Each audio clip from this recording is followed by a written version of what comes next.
Selamat datang di pameran Museum Tekstil Jakarta yang berjudul Pameran Tersirat dari Serat yang menghadirkan karya kontemporer dan koleksi dari Museum Tekstil. Penalkan, saya Daina Fitria selaku kurator dan rekan saya Evelyn Huang selaku kurator dari pameran ini. Dalam masyarakat tradisi Indonesia, proses pembuatan seni tekstil sudah menjadi satu dengan prosesi budaya yang sakral.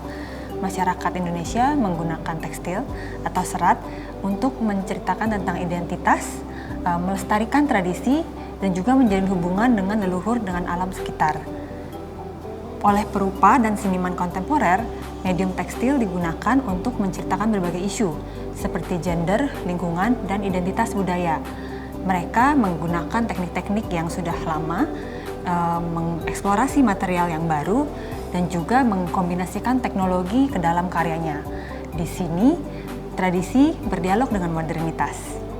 Mari kita saksikan pameran yang mengundang kita untuk masuk ke dalam dunia tekstil yang penuh dengan cerita.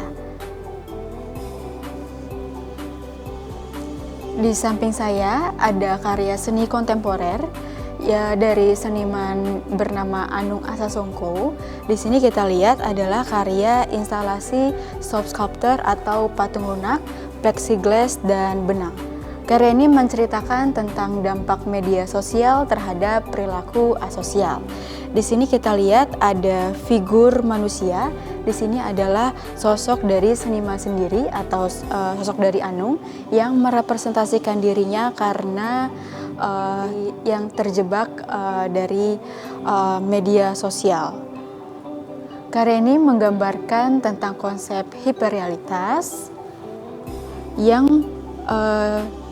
diperkenalkan oleh Jean Baudrillard, di mana batas antara realitas dan simulasi menjadi bias.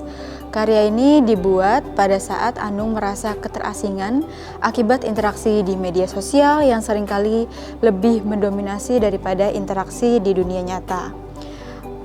Dengan menggunakan pakaian pribadinya, Anung menciptakan representasi dirinya dalam kubah, simbolisasi dari ruang virtual yang transparan, namun mengundang penonton untuk merasakan esensi kehadirannya dan mempertanyakan realitas koneksi digital. Selanjutnya kita akan melihat karya di sebelah sana.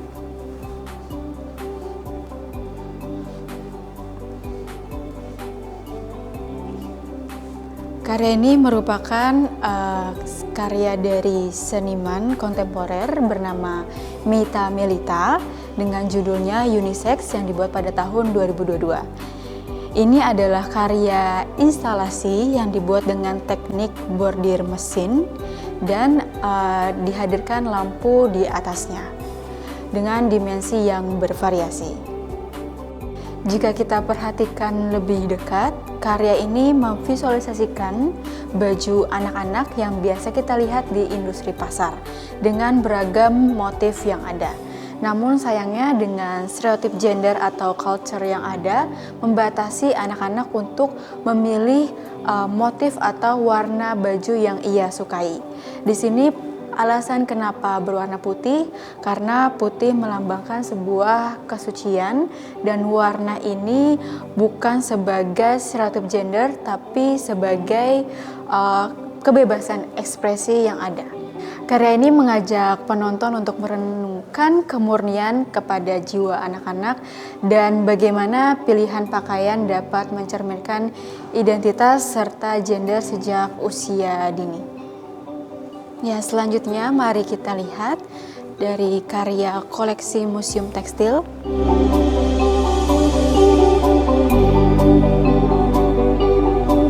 Di sini ada karya koleksi tekstil Ta'ah dari Kalimantan atau dari suku Dayak.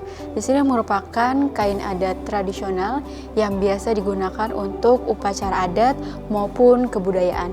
Di sini kita lihat motifnya ada motif flora dan fauna dan warna yang sangat kuat dari warna merah dan hitam.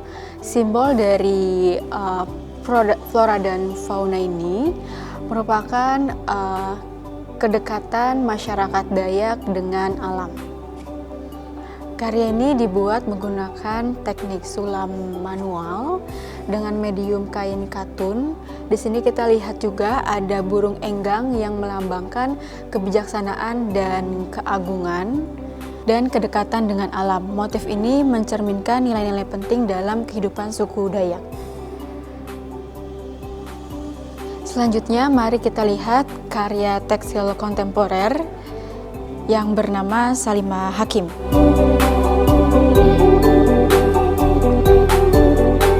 Di sini karya Salimah Hakim berjudul Her Story Our March of Progress yang dibuat pada tahun 2019. Teknik yang digunakan adalah sulaman tangan yang membahas tentang teori evolusi tentang perempuan. Dibuat berdasarkan riset dan fiksi. Kita bisa lihat di sini bagian atas ada struktur-struktur tulang dari manusia. Di bagian sebelah atas adalah teori evolusi dari daerah Asia dan Afrika. Kemudian di sini ada teori evolusi yang biasa kita kenal teori evolusi Darwin, namun pada teori evolusi Darwin hanya membahas tentang struktur fosil laki-laki, dan di sini seniman mencoba untuk mengimajinasikan dengan visual fosil perempuan. Dan kemudian di bagian bawah ada struktur fosil dari perempuan yang diambil dari wilayah Indonesia beserta mitos yang ada. Karya ini mengajak kita untuk mempertimbangkan narasi sejarah yang ada dan mengakui kontribusi perempuan yang sering terpinggirkan dalam sejarah tertulis.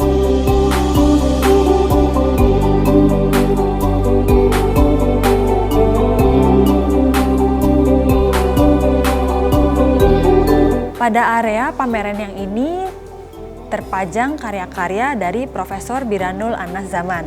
Profesor Biranul Anas ini merupakan seorang guru besar seni kriya dari Institut Teknologi Bandung. Karya-karya yang dipamerkan di sini kali ini merupakan karya-karya terakhirnya yang dibuat sebelum beliau meninggal dunia. Kita bisa lihat pada karya yang ini yang terinspirasi dari kain batik Madura. Profesor Biranul Anas ini terkenal untuk membuat karya, dia menggunakan lebih dari satu teknik sulam. Yang di sini kita lihat dasarnya dibuat dengan teknik tapestry, baru setelah itu ada aplikasi sulam ditambahkan di atasnya.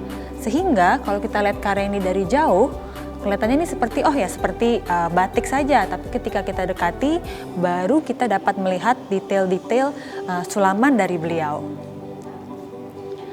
Nah, untuk karya yang di sini yang diberi judul Tiga Putri, atau ada juga yang menyebutkan di publikasi sebagai Tiga Sri Kandi. Di sini Profesor Biranul menggunakan kombinasi dengan sketsa digital. Jadi tampilan yang kita lihat di sini ini awalnya di sketsa secara digital gitu digabungkan, baru setelah itu Profesor Biranul menggabungkan tadi dua teknik tapestry sulam untuk membuat karya ini.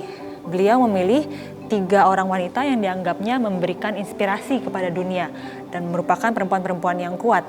Meskipun 3 orang perempuan ini bukan dari Indonesia, tapi ya dia menyebutnya ini seperti 3 Sri Kandi. Nah, karya berikutnya dari Profesor Biranul yang kita bisa lihat di sini, ini lagi-lagi terinspirasi dari kain batik. Yang ini terinspirasi dari kain batik yang tipenya pagi sore ya. Jadi ada 2 sisi, ini bisa dipakai di pagi hari, yang satu dipakai di sore hari gitu, bolak-balik. Nah, di sini kita bisa melihat bahwa dia mengerjakannya dengan sangat detail gitu. Gabungan antara teknik tapestry sebagai dasar lalu ditambah dengan aplikasi sulam, ini membuat warna-warna dan detail-detail batiknya kelihatan seperti 3 dimensional gitu ya. Dia seperti hidup. Dan juga kombinasi-kombinasi warna dan gradasi warnanya ini sangat detail. Nah, pada sisi pameran yang ini menampilkan karya-karya perca, koleksi dari Museum Tekstil Jakarta dan juga dari seniman undangan. kita lihat di sini ada karya koleksi dari Museum Tekstil yang berjudul 72 Merah Putih. Karya ini pernah dipamerkan di Museum Tekstil dan dibuat khusus untuk pameran waktu itu merayakan 72 tahun Indonesia. Kenapa 72? Yang ini 72 Merah Putih ini merupakan gabungan dari 72 perupa. Jadi setiap orang membuat satu blok. Kalau dalam kilt atau perca kita mengenal teknik blok. Jadi satu blok ini biasanya direplikasi, ada blok yang kecil direplikasi menjadi satu blok besar, lalu blok besar ini juga bisa direplikasi dan digabungkan dengan blok-blok lainnya. Di sini setiap perupa 72 orang itu bebas melakukan kreasi asalkan warnanya merah putih. Selanjutnya kita lihat karya seniman undangan Pinkan Setiati Ekowati. Dia telah mengerjakan seni perca atau seni quilting ini selama puluhan tahun. Seniman yang berasal dari Bandung ini mengeksplorasi berbagai teknik tradisional quilting yang asalnya dari Amerika Serikat, tapi juga terinspirasi dari cerita-cerita dan motif-motif Indonesia dan mancanegara. Ada karya yang berjudul Black Hole Stack and Wax ini, dia menggabungkan teknik stack and wax, salah satu teknik dalam quilting, dengan bahan daur ulang bekas dari baju yukata atau kimono musim panas dari Jepang. Nah, seni perca atau quilt memang banyak menggunakan pattern-pattern atau teknik-teknik tradisional Amerika karena memang asalnya dari sana, seperti yang kita lihat pada karya Adapted Baltimore Flora and Fauna ini. Jadi secara tradisional seni quilting ini memang banyak menggunakan motif. Nah, kita bisa melihat bahwa seni quilting atau perca ini seolah-olah sangat terencana gitu ya, terdesain apa yang sudah didesain, lalu direplikasi, diulang, semuanya sangat terukur. Tapi sebenarnya seni ini tidak menuntut kesempurnaan dalam pengerjaannya dan masih membuka ruang untuk improvisasi. Seperti diceritakan oleh senimannya dalam motif atau desain aslinya itu ada beberapa gambar yang tidak ada, tapi misalnya kita lihat di sini ada tambahan kepik. Kepik ini di desain aslinya tidak ada, tapi karena kesalahan menjahit dari si seniman, oh ya udah kesalahan jahit ini lalu dimodifikasi menjadi kepik, dan kepik ini juga menjadi tambahan juga jadi motif lainnya yang memperkaya desainnya. Nah, seni perca juga terbuka kemungkinan untuk menggabungkan dengan bahan-bahan lain. Seperti di karya yang berjudul My House Garden ini, seniman menambahkan daun-daun dan juga kerikil yang ditemukan di halaman rumahnya sendiri. Jadi sebenarnya bisa jadi detail-detail yang sangat menarik, sehingga karya ini seperti jadi satu potongan rumahnya seniman gitu yang dibawa ke dalam karyanya. Terakhir, karya Pinkan Setiati Ekowati yang berjudul Scrap Songs. Scrap song seperti kita ketahui, scrap ini kain perca, kain sisa yang nggak terpakai. Kalau kita lihat di sini seperti kain spray gitu atau sarung bantal. Tapi dia di sini menggabungkan motif-motif dan juga menyulam teks dari potongan lagu anak-anak. Pada area pameran yang ini menampilkan karya dari Luciana Limono. Karya ini berjudul Berbicara Melalui Kain, Menyulam Ruang, Merajut Kisah, Menenun Makna, dan Mengikat Waktu. Karya ini berangkat dari riset akademiknya yang dimulainya sejak tahun 2021 dan berlanjut hingga sekarang. Pada karya ini kita melihat salah satu karya yang besar. Di sini ada panel dua sisi, udar pikiran dan manifesto. Pada sisi yang ini berupa udar pikiran dari Luciana Limono. Di sini kita bisa lihat dia menggunakan 5W1H untuk membedah proses pembuatan karyanya. Kalau secara keseluruhan kita lihat ini seperti pohon, lalu ada bagian yang di bawah seperti akar dan bagian yang di atas nih batang dan daun-daun pohonnya. Ini adalah hal-hal yang di bawah sini yang mendasari perupa untuk berkarya, dan yang di atasnya ini hal-hal yang kelihatan atau yang berbentuk material gitu yang bisa dilihat seperti peralatan, bahannya, mesinnya, manual, apakah digital, Lalu bentuknya seperti apa? Apakah jadinya baju yang bisa dipakai atau berupa karya? Nah, sementara di sisi sebaliknya kita bisa melihat manifesto atau buah pikiran dari perupa Luciana Limono yang mendasari motivasi dia gitu untuk berkarya, dan dia ini berkarya untuk apa. Jadi kita bisa lihat poin-poin pernyataan dari perupa di sini. Seperti contohnya yang menurut saya cukup kuat adalah pernyataan dia yang ini, bahwa saya menyulam, menenun, merajut, menjahit untuk terus menceritakan kisah-kisah yang saya sukai, ingatan dan pengalaman yang menggerakkan saya. Jadi di sini kita bisa lihat bahwa senimannya itu membuat karya berdasarkan pengalaman atau pemikiran yang menggerakkan diri dia sebagai seorang perupa.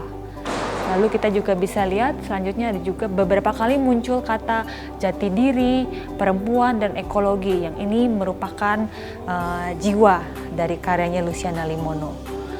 Nah, kita bisa melihat pengaplikasian dari udara pikiran dan manifesto tadi. Beberapa diantaranya adalah karya rajut kait dan pintal seperti yang diperlihatkan di panel yang ini. Karya-karya ini menggunakan benang bambu dan katun yang diwarnai dengan merupakan hasil dari riset dari perupa. Pewarna alam yang digunakan di sini berupa kemiri, kunyit, akar mengkudu, dan kapur, dan juga daun indigo. Kalau biasanya kita mengenal pewarna alam nih, biasanya warnanya banyakkan coklat dan hijau, tapi pada karya ini kita bisa lihat bahwa pewarna alam juga bisa mengeluarkan warna merah muda dan juga biru. Kita telah selesai menjelajahi pameran Tersirat dari Serat. Kita sudah dengarkan kisah-kisah yang inspiratif dan unik dari seni tekstil kontemporer dan juga seni tradisi koleksi dari Museum Tekstil Jakarta. Semoga melalui tur pameran ini dapat menambah wawasan dan ketertarikan pada seni tekstil di Indonesia. Terima kasih dan sampai jumpa.